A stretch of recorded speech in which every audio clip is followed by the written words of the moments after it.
Em nome do Pai, do Filho e do Espírito Santo. Amém. Ave Maria, cheia de graça, o Senhor é convosco. Bendita sois vós entre as mulheres, e bendito é o fruto do vosso ventre, Jesus. Santa Maria, Mãe de Deus, rogai por nós, pecadores, agora e na hora de nossa morte. Amém. São Felipe Neri, rogai por nós. Nossa Senhora de Aparecida, rogai por nós. Em nome do Pai, do Filho, do Espírito Santo. Amém. Então, ontem nós deixamos, Bernadette, Toinette, sua irmã, e uma amiga no vale de um moleiro, Elas iam catar lenha, para a casa de Bernadette, numa certa manhã de 11 de fevereiro de 1858. E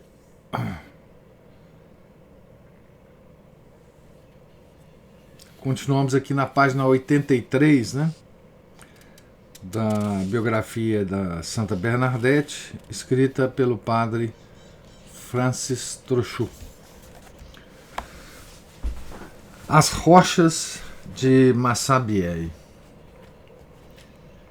Há de fato galhos secos em quase toda a ilha. No entanto, como se respondesse inconscientemente a uma primeira chamada interior, Bernadette aponta o canal de Save na direção de Massabielle. Vamos segui-lo para ver onde vai dar? Pergunta a Toinette. E Toinette, que conhece o seu curso, replica: mesmo que ele vá até Betarran, ainda o queres seguir? Bernadette continua a avançar. Um pouco mais longe, erguem-se os choupos, uma autêntica floresta, dirá Jeanne Abadie. Ali, Toinette e eu encontramos lenha. Arrastamos o nosso feixe, segurando-o por baixo do braço. Bernadette não tinha arranjado grande coisa. Isso é uma descrição da amiga, E foi assim que as três jovens se dirigiram ao longo do canal na direção das rochas Massabielle, muito próximas. De ordinário, para alcançar a sua base, era preciso contornar o cimo por baixo das espelugues e descer depois, com certos riscos e perigos, uma vereda aberta no mato, uma espécie de sulco escavado pelas águas. Era por esse declive que desciam até o Gave os pescadores de trutas e o porqueiro, ou porcate, comunal Paul Leris, por alcunha Sanson, que desde o ano anterior aí vinha guardar frequentemente os seus porcos. O bloco gigantesco, com suas grandes rugas cobertas de era, de buchos e de silvas, apresentava como pedestal uma grande gruta, medindo 12 metros por 8 de profundidade. Das margens do canal ao fundo da gruta, o solo, explica um contemporâneo, elevava-se em anfiteatro, pois as cheias do Gave tinham escavado grandes degraus muito polidos.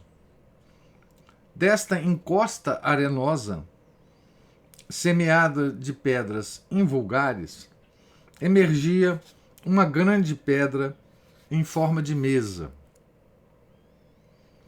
Calculo em 5 metros o espaço que a água podia, na época da menor cheia, deixar livre diante da gruta. À entrada, os blocos jaziam dispersos. Então, é uma gruta natural, né, feita pelas águas. Era um lugar caótico e selvagem.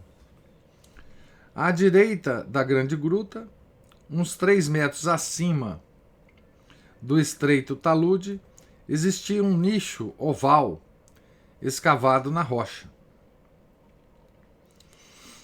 Aqui tem uma nota dizendo assim: a 6 de fevereiro de 1940, então já no século XX, né, o espeleólogo Norbert Castellet fez a exploração da gruta, que relata num capítulo da sua apaixonante obra Un Rampant. Destrói aí a fábula grotesca que queria transformar em altar druida de sacrifício o bloco irregular de granito no qual se encontra apoiada a estátua da aparição. Até isso foi comentado na época, né, que aquilo ali era um altar feito pelos druidas.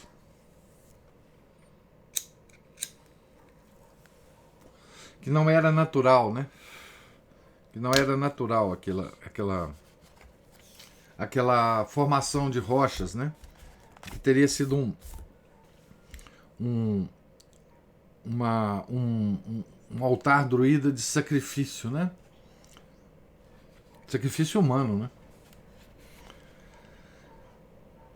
Desta cavidade emergiam os troncos de vários arbustos e os grandes ramos de uma roseira brava que pendiam da parede da rocha.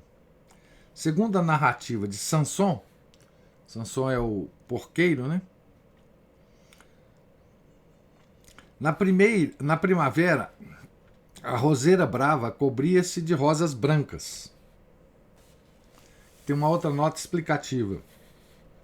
A roseira brava de então, já nessa época muito velha, desapareceu há muito tempo da gruta, onde foi substituída sucessivamente por outras roseiras transplantadas das proximidades. Da primeira, resta um vestígio comovente. Uma estatueta de Nossa Senhora de Lourdes, esculpida num pedaço da raiz e conservada no tesouro da Basílica.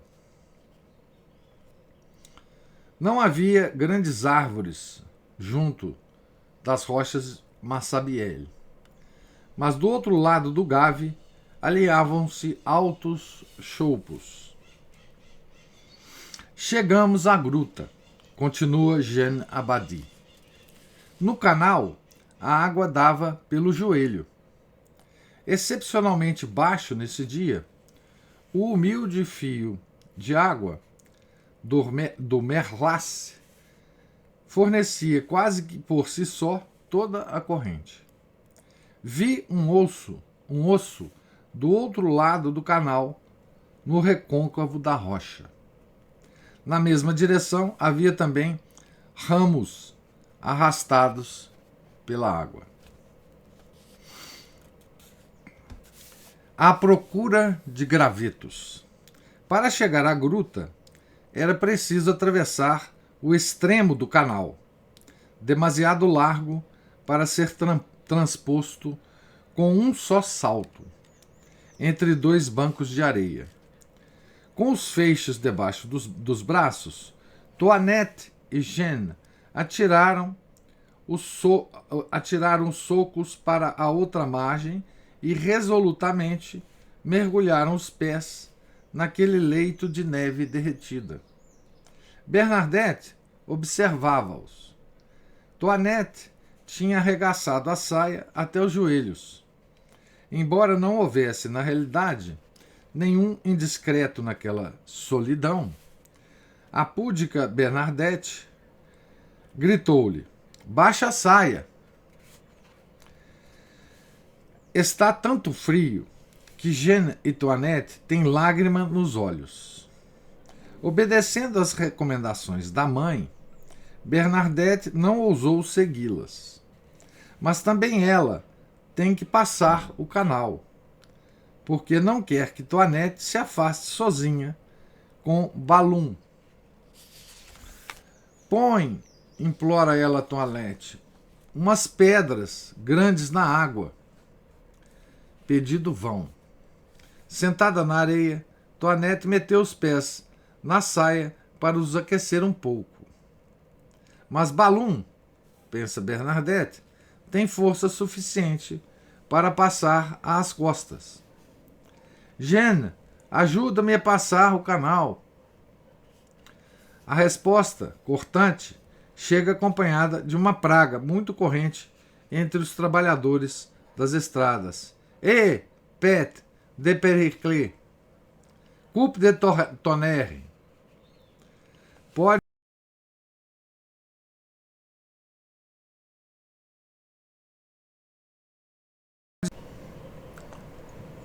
voltou aqui, né? Eu acho que deu uma travada.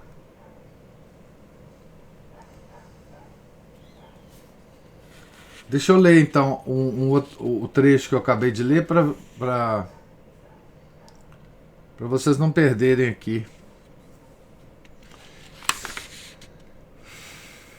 Então, as duas atravessaram o curso d'água, né? E Bernadette ficou do outro lado pedindo para que as meninas colocassem umas pedras para que Bernadette pudesse atravessar sem mergulhar as pernas e os pés na água, né? E a Jeanne respondeu para Bernadette que é o seguinte: olha, podes muito bem fazer como eu fiz, se quiseres. Né? Esta praga não tinha qualquer importância nos lábios de uma criança. Contudo, Bernadette mostra-se ofendida. Oh, Balum, diz ela, se queres praguejar, sai imediatamente daqui. Mas Toinette e Jeanne estão já ocupadas na recolha de ossos e ramos secos. Passam a gruta e afastam-se na direção do talude, do Gave. Em pouco mais de um quarto de hora estarão fora de vista. Então as duas se afastam de Bernadette, né? E Bernadette fica sozinha, né? O êxtase e a aparição. Bernadette está só. Por detrás do velho castelo, soaram no campanário da igreja as 12 badaladas do meio-dia, que a pequena não pode ouvir a essa distância e a uma tal profundidade. Em seguida, o Ângelus chamou todo o céu de Lourdes à oração. Encostada em um bloco de rocha, um pouco à direita da grande gruta, Bernadette resolve descalçar-se. É preciso ir ao encontro das suas companheiras. Tem então início aquela série de maravilhas para as quais, sem o saber, fora predestinada neste mesmo local e não em qualquer outro, onde ela não pensava ir e onde ela é esperada. Escutemos o que essa boca sem mácula, que nunca soube mentir, tem para nos dizer. Então, aqui é a descrição, né?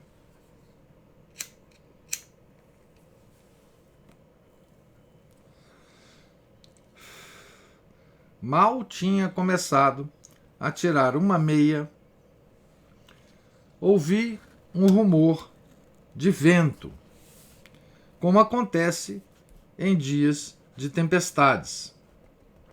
Aqui tem uma nota. O rumor, explicará Bernadette ao comissário Jacomé, parecia vir de todos os lados, e parecia ir em todas as direções. Voltei-me para o prado e vi que as árvores não boliam. Então tinha vento, mas as árvores não balançavam, né? Tinha observado, mas sem que aí demorasse o olhar, uma agitação nos ramos e nas silvas ao lado da gruta. Continuei a descalçar-me e meti um pé na água, quando ouvi de novo o mesmo rumor diante de mim. Levantei os olhos e vi um aglomerado de ramos e silvas que se agitavam por debaixo da abertura mais alta da gruta, enquanto que em redor tudo estava quieto. Atrás desses ramos, na abertura, vi então uma jovem de branco, pouco mais ou menos da minha altura. Então aqui tem uma nota nessa jovem de branco que eu vou ler, que vale a pena porque é uma nota muito interessante, né? Então, uma jovem de branco mais ou menos da minha altura. Os historiadores dos acontecimentos de Lourdes não têm dado grande importância a essas duas perguntas. Primeira, a aparição era de estatura pequena, média ou grande? Segunda, que idade aparentava? Perguntas que não são muito embaraçosas, e aqui, como em tudo mais, é preciso dizer a verdade. Quando das primeiras visões, não possuindo no seu vocabulário termos mais precisos para a designar, Bernadette declara: é uma jovem de branco, ou então uma menina, pouco mais ou menos da minha altura. Ora, 44 dias depois da primeira aparição, a 27 de março, 3 médicos examinam a vidente e escrevem no seu relatório que ela não parece ter mais do que 12 anos. Impressão dos médicos a respeito de Bernadette, né?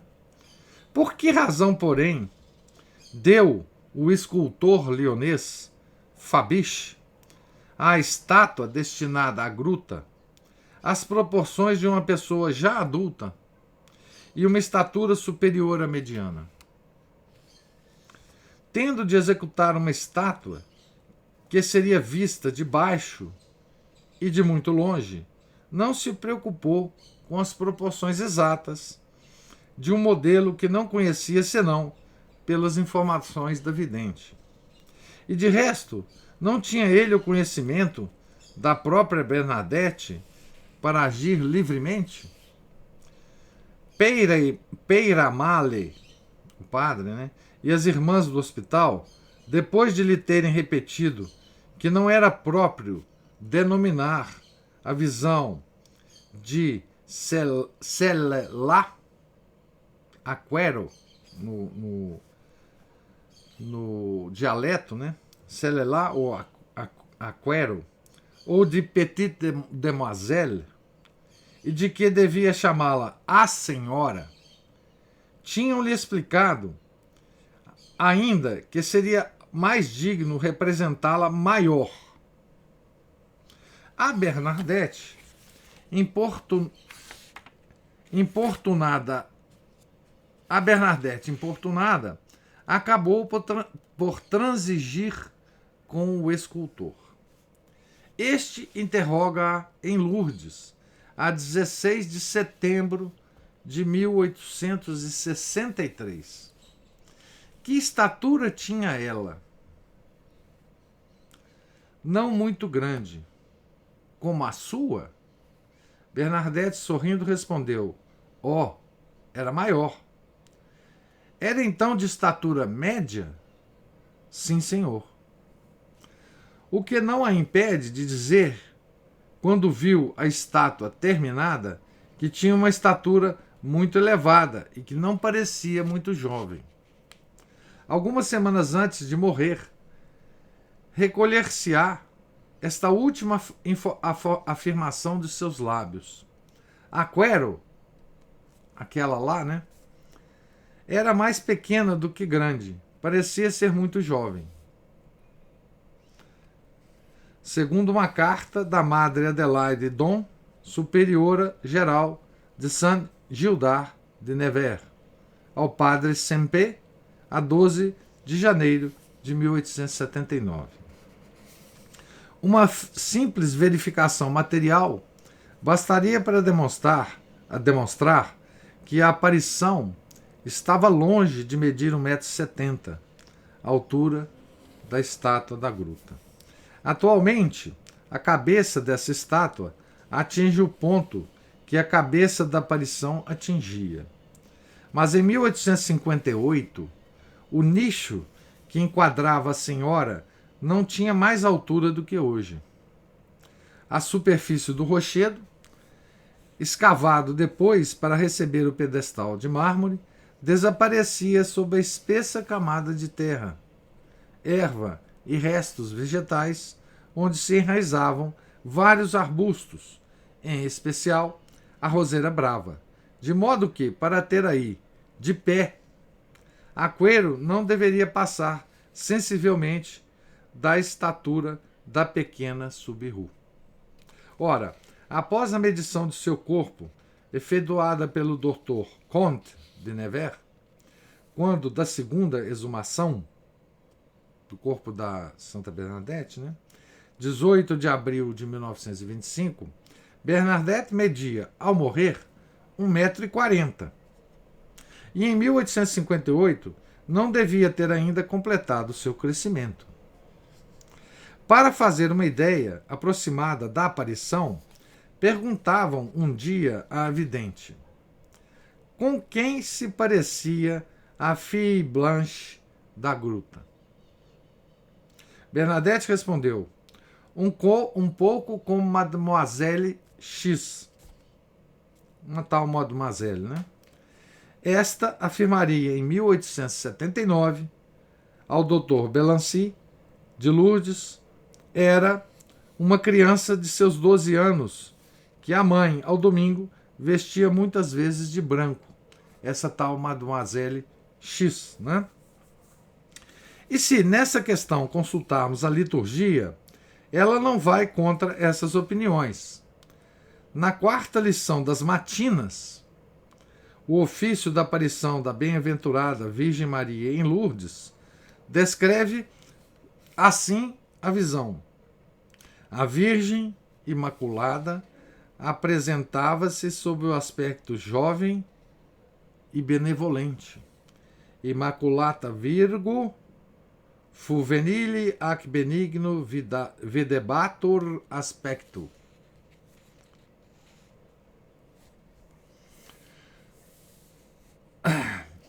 Que para se revelar a uma criança de 14 anos, Maria tenha adotado os traços da primeira adolescência não é nada para admirar e menos ainda para escandalizar. Permanecendo essencialmente idêntico a si mesmo, um corpo espiritualizado pode mostrar-se sob diferentes aparências.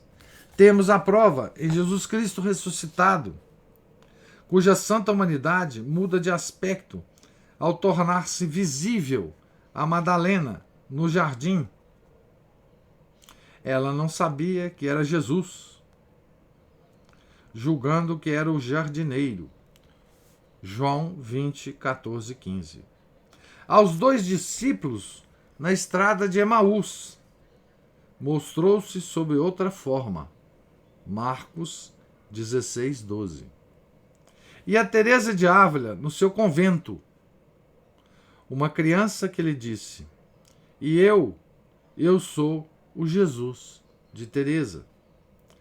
Para concluir, citaremos essas linhas assinadas por S. J. Pacola nos Honteux de Notre-Dame de Bétherrin e reproduzidas no jornal de la Grotte de Lourdes, no número de 4 de fevereiro de 1951.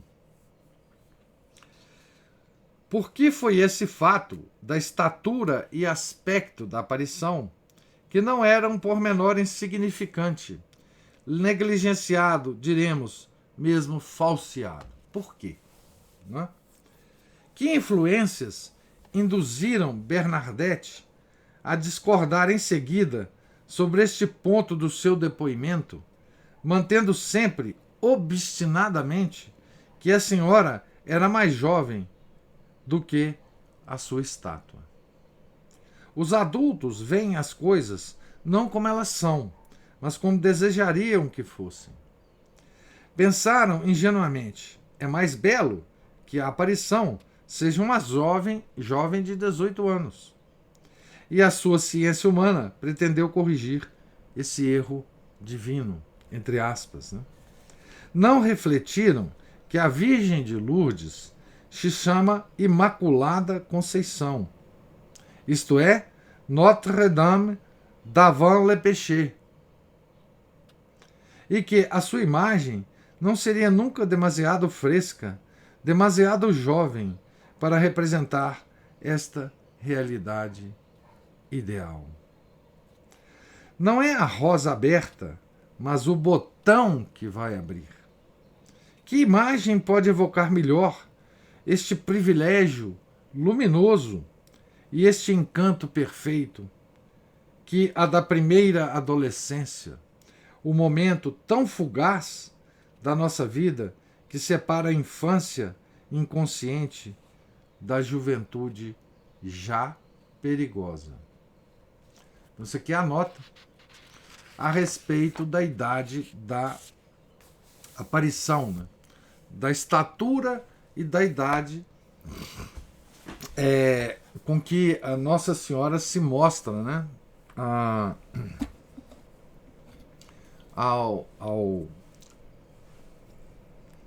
vidente, né?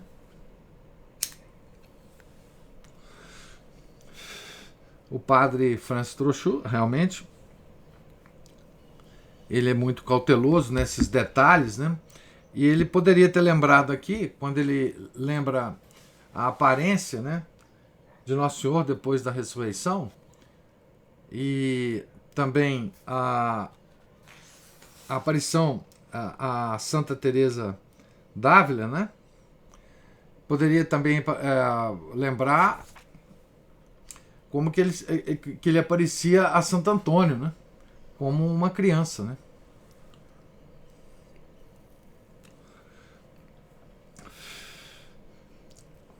Ele já apareceu a vários santos como uma criança, né? O menino Jesus, né? Então, voltando lá, né? Voltando lá na onde tem a nota, né? Na descrição de Santa Bernadette, né? Atrás desses ramos, na abertura, vi então uma jovem de branco, pouco mais ou menos da minha altura, que me saudou com uma leve inclinação da cabeça. Ao mesmo tempo, afastou um pouco os braços estendidos, abrindo as mãos, como a Virgem. Do seu braço direito pendia um rosário. Tive medo. Recuei. Quis chamar as duas pequenas, mas não tive coragem. Esfreguei várias vezes os olhos, pois julgava estar sonhando.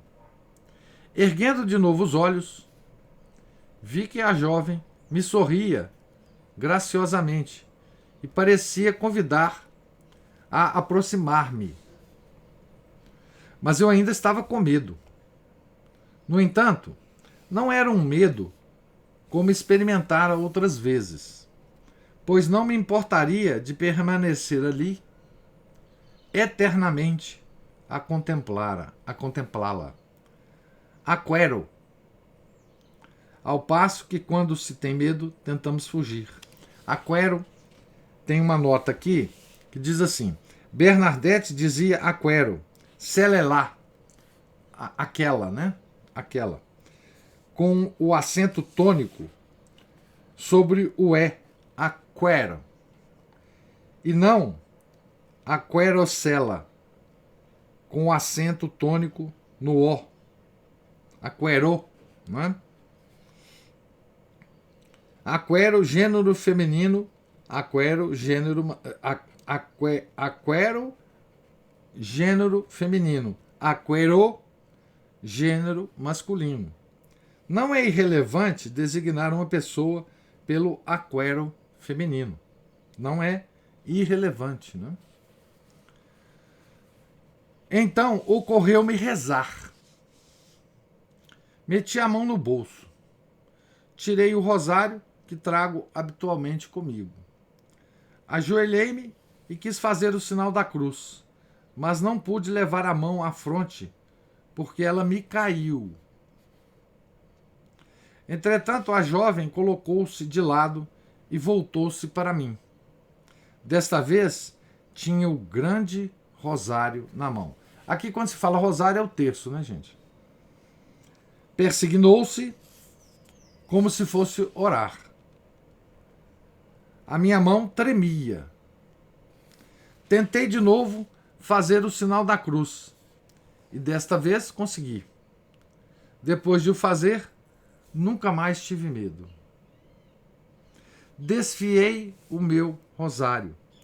A jovem fazia correr as contas do seu, mas não mexia os lábios. Enquanto desfiava o rosário, ia olhando sempre que podia. Ela trazia um vestido branco que lhe descia até aos pés, dos quais apenas se viam as extremidades. O vestido era fechado à volta do pescoço por uma bainha, donde pendia um cordão branco. Um véu branco que lhe cobria a cabeça descia pelos ombros e pelos braços, até a extremidade inferior do vestido. Em cada pé trazia uma rosa amarela. O cinto do vestido era azul e pendia até abaixo dos joelhos. O fio do rosário era amarelo, as contas brancas, grossas e muito afastadas umas das outras. A jovem era muito viva, muito nova, e estava rodeada de luz. Quando acabei de desfiar o meu rosário, saudou-me sorrindo, recuou para o nicho e desapareceu de repente. Aqui tem uma nota, dizendo assim: a respeito desta primeira aparição e das que se vão seguir, não existe um relato completo seguido. Para o conjunto, é necessário reunir vários. Em épocas diferentes, Bernadette escreveu pelo menos 4 relatos, concisos nos pormenores e muito secos na forma. Primeiro, datado de 28 de maio de 1861, dirigido ao reverendo padre Gondrand, dos Oblatos de Maria Imaculada, em Betarrã, Baixos Pirineus. O segundo, a 22 de agosto de 1864, enviado ao padre Charles Bonan, vigário de Niort. Terceiro, sem data, destinado a uma senhora desconhecida. Quarto, intitulado Grotte de Lourdes, também sem data, escrito num caderno escolar. Existem ainda as memórias de Jeanne Abadie, a menina que foi com ela, né? E de várias outras testemunhas da causa de Bernadette. Há informações preciosas nas notas ou rascunhos.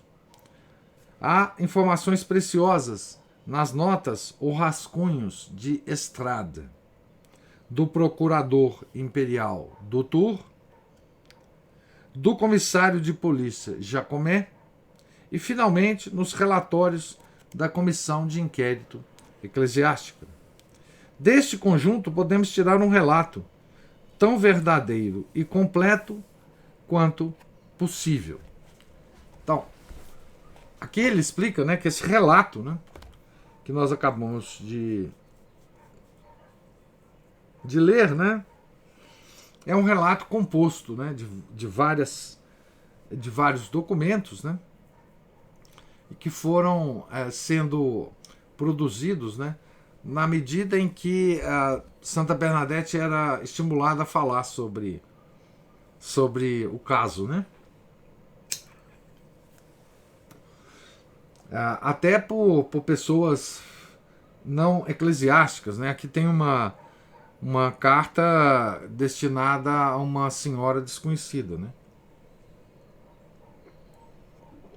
Essa era uma característica de Bernadette, né? Ela nunca se negava a descrever as coisas para as pessoas quando elas perguntavam, né?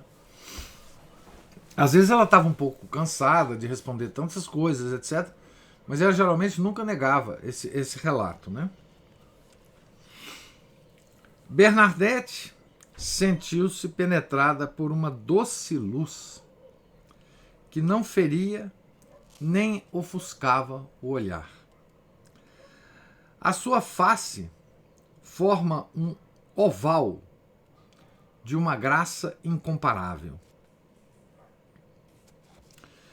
Esse pormenor aqui nos informa a nota, né? Pormenor contado por Bernadette ao padre Taine, vigário em Lourdes. Sua face forma um oval de uma graça incomparável. Os olhos são azuis. Também de um outro relato, né? A voz é fina. Também em outra fonte, né?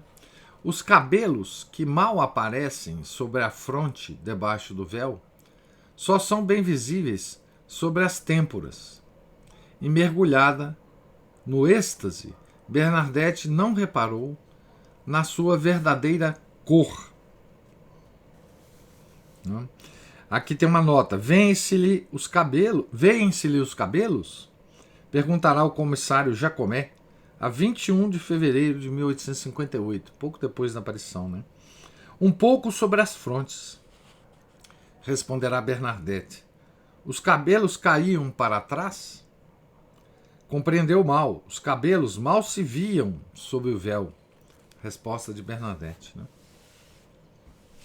Os seus pés nus repousavam sobre um tapete de ervas e de pequenos ramos, a que a criança por vezes chamará musgo.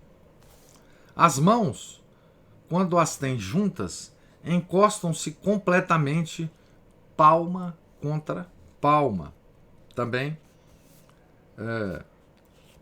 aqui tem uma nota dizendo: Bernadette observará ao escultor Fabrice, autor da estátua colocada na gruta, que ele fez os dedos muito afastados. O rosário, com as contas brancas muito espaçadas, não é um rosário propriamente dito. Tem apenas 5 dezenas de contas, como a da vidente. É um terço, né? A visão e a vidente fazem deslizar as contas com uma cadência semelhante. Aqui também tem a fonte dessa informação, né? Então, à medida que a Bernadette desfiava o terço, a Nossa Senhora também desfiava o terço, né? Mas, se durante esse tempo a jovem da gruta, na sua primeira aparição, só movia os lábios para sorrir, Bernadette declarou que durante o Pai Nosso e a Ave Maria, ela parece ter escutado sem mover os lábios, mas que, ao os Gloria Patri, recitava-os de modo claro. Também é uma outra fonte desse, né? Agora, aqui tem uma coisa extraordinária, né? Da forma que Nossa Senhora se portou durante a reza do terço, né? E o Padre Francis vai fazer essa observação aqui, né? Este último pormenor, que a pequena ignorante não teria podido inventar, revela uma teologia exata e profunda. O Glória é, de fato, a única parte do rosário que convém àquela jovem entre aspas, né? Nossa Senhora, de quem Bernadette, passado mais de um mês, não saberá ainda dizer o nome. O Pai Nosso é a oração dos pobres mortais, tentados e pecadores, a caminho da pátria. Quanto à Ave Maria, só podia ser recitado pela vidente, pois a aparição não devia saudar-se a si mesma. Então, aqui é uma observação absolutamente extraordinária, um detalhe. Gente, esse tipo de detalhe é que faz com que, de cara, a gente perceba, né, a veracidade da aparição, né? Veja, Bernadette era uma criança ignorante. Ela não sabia nem o catecismo, tá certo? Essa observação, Bernadette nunca, por mais maliciosa que ela fosse, ela nunca poderia ter inventado. Nunca. Jamais, né? Ela observou, né, que Nossa Senhora não rezava nem o Pai Nosso, nem a Ave Maria. Só o Glória. Porque o Glória é uma saudação à Santíssima Trindade. Essa saudação, Nossa Senhora podia fazer e faz eternamente, continuamente, né? Mas a Ave Maria ela não podia rezar, porque a Ave Maria é uma saudação a ela mesma. E o Pai Nosso é a oração de nós pobres mortais, né? Tá certo? Então, esse detalhe é absolutamente extraordinário. Absolutamente extraordinário. Né?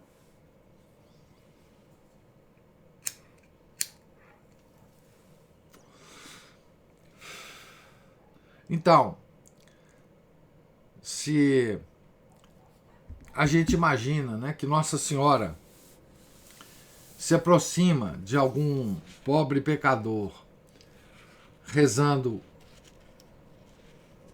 o terço, a gente pode imaginar que ela só vai acompanhar esse pobre pecador rezando no Glória, né? No Glória. No resto ela fica calada. E foi exatamente o que observou Bernadette. Na primeira aparição, né? Só esse detalhe daria uma indicação muito especial, né, à igreja de que era realmente Nossa Senhora, né? Porque o demônio nunca rezaria o Glória também, né? Imagina se fosse uma aparição demoníaca, não é? O demônio não rezaria o Glória, né? Quais eram os traços fisionômicos desta jovem? De que tecido seriam feitos o seu vestido e a sua cinta. Aqui tem também uma outra nota sobre isso, né? A respeito deste vestido, uma religiosa de Nevers, depondo no processo de beatificação, relatará uma história curiosa que disse ter ouvido a um jesuíta, o padre Jean Clavé, que teve um diálogo com a vidente. Abre aspas. Um caixeiro viajante assistia em Lourdes ao relato das aparições feitos por Bernadette. Abre a sua pasta de couro e apresenta as amostras de fitas. Nossa Senhora, diz ele, tinha um tecido melhor? Oh, responde a vidente, era muito mais branco. Folheia o mostruário, mostra a obra-prima da sua casa. Mas Bernadette repete sempre, não é isso. E como o viajante ficasse perplexo,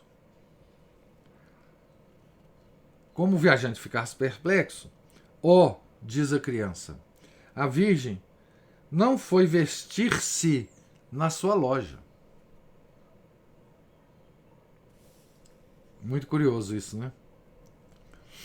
Então, o caixeiro viajante, com várias amostras de tecido, né, estava querendo saber, né, como é que era esse tecido, né? E aí a Bernadette responde, muito bem-humorada, né, que Nossa Senhora não foi vestir-se na loja do caixeiro viajante, né? De que metal extraterrestre, de que alabastro ou palas seria construído o seu único adorno, aquele rosário que ela trazia no pulso direito?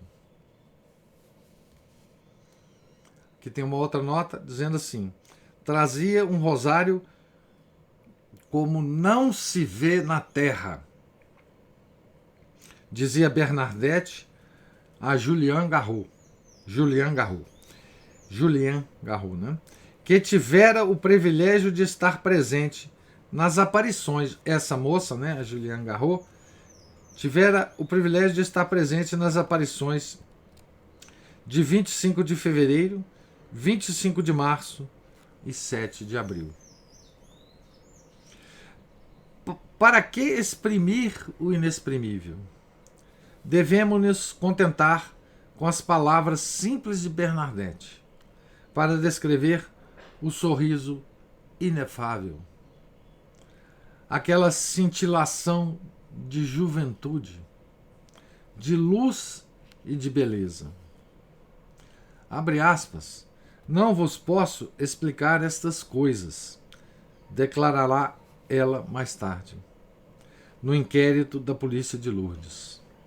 O que vos posso afirmar é que ela é real e viva, que ela se move, sorri e fala como nós. Isso no interrogatório da polícia, né? Nós vamos ver isso aqui depois. Ao padre Jean-Bertrand Penn e à sua irmã Jacquette, que lhe perguntarão, não conheces uma outra senhora tão bela como ela? Dará esta breve resposta.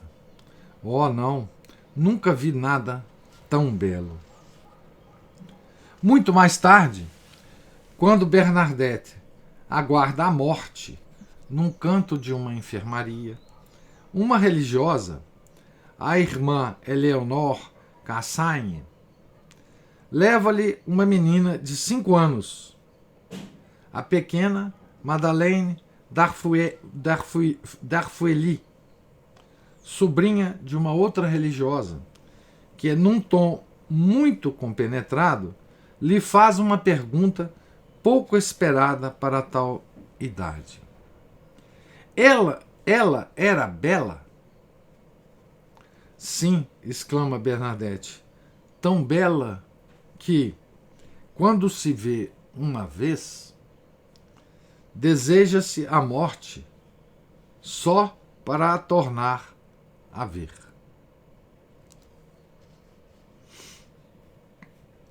Aqui tem uma nota explicando Madre Marie-Thérèse Bordenave, Madeleine de Fouet era sobrinha da irmã Ursule Kurt, religiosa de Saint-Gildard de Nerve. Mademoiselle de Blic morreu com 24 anos, deixando 3 filhas que, em lembrança de Bernadette, foram batizadas sob os nomes de Marie Bernadette Yvonne, Marie Bernadette René e Marie Bernard Robert. Então, ela era tão bela que, quando se vê uma vez, deseja-se a morte só para tornar a ver. Essa é uma expressão, um relato que Santa Bernadette fez um pouco antes de morrer, né? Daí se vê essa beleza que não é da terra, né? É do céu, e que Santa Bernadette viu, né? Uma beleza que faz a gente desejar a morte para encontrá-la de novo, tá certo? Então, aqui encerra, né, o relato da primeira aparição, e vão começar agora os problemas que Santa Bernadette vai passar quando o relato disso começa a se espalhar pela cidade, né? Então nós vamos continuar amanhã. Agora esses problemas, e agora será uma sucessão de aparições e de problemas, e de inquéritos, e de depoimentos, não é? Envolvendo toda a cidade, toda a família de Bernadette, não é? E ela, obviamente, como centro de tudo, não é? Tá certo? Estamos aqui então na página 93, no encerramento da descrição da primeira aparição. Note o seguinte, né? Só para terminar, se alguém já tiver alguma observação, alguma pergunta, pode já começar a formular aí. Note o seguinte, nessa primeira aparição, Nossa Senhora não fala absolutamente nada, né? Nada. Ela sorri, né? Ela acena, né, com um movimento da cabeça, né? Ela acompanha o terço que Santa Bernadette reza. Ela reza também os glórias, né, do terço, e só, né? Mais nada, tá certo? Essa é a característica então da primeira aparição, tá certo? Então, alguma observação, alguma...